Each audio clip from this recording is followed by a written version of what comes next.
রাজশাহী জেলা ও রাজশাহী মহানগর নামে দুইটি প্রহসনমূলক কমিটির ঘোষণা করে।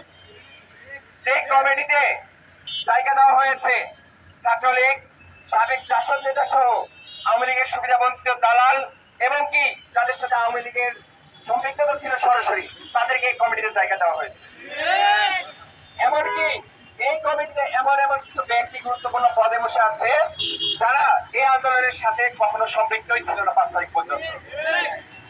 ঘটনা শুধু এখানেই শেষ নয়, ঘটনা এরপরেও আছে যে 5 তারিখের পরে বিভিন্ন জায়গায় চাঁদাবাজি হয়েছে এই সমন্বয়কের পরিচয়।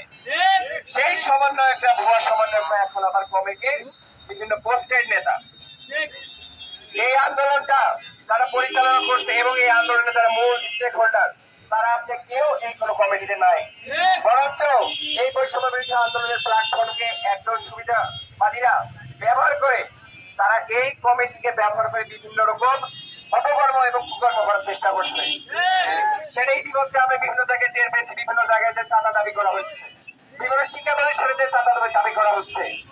কেউ যদি মনে করে রাজশাহীবাসীকে এই বৈষম্য বিরোধী ছাত্র আন্দোলনের ব্যানারকে কলুষিত করে কোনো ফায়দা লুটার চেষ্টা করবে তাহলে ছাত্র দলের কঠিন হস্তে প্রতিহত করবে ইনশাআল্লাহ।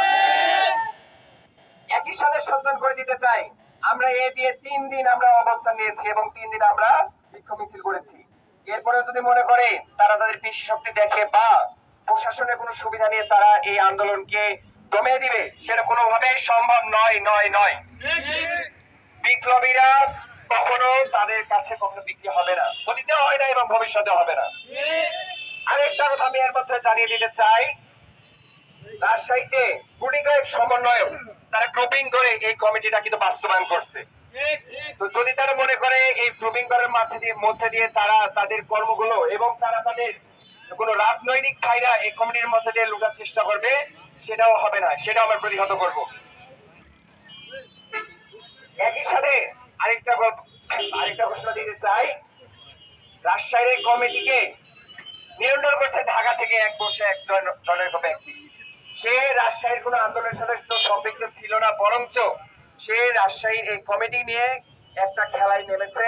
এবং একই সাথে সচেতন করে দিতে চাই যে বৈষম্য বিরোধী ছাত্র আন্দোলনের কমিটি নিয়ে খেলে কারণ পাপের রাজনৈতিক গ্রাউন্ড তৈরি করা যাবে না। কেউ যদি মনে করে এই কমিটিকে ব্যবহার করে কারণ পাপের রাজনৈতিক বন্দোবস্ত করার চেষ্টা করবে, সেটা আমরা কঠিন হস্তে প্রতিহত করবো ইনশাআল্লাহ।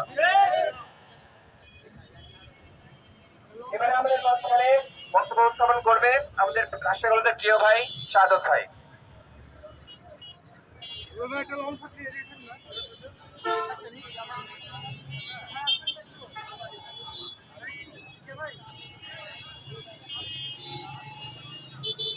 আসসালামু আলাইকুম।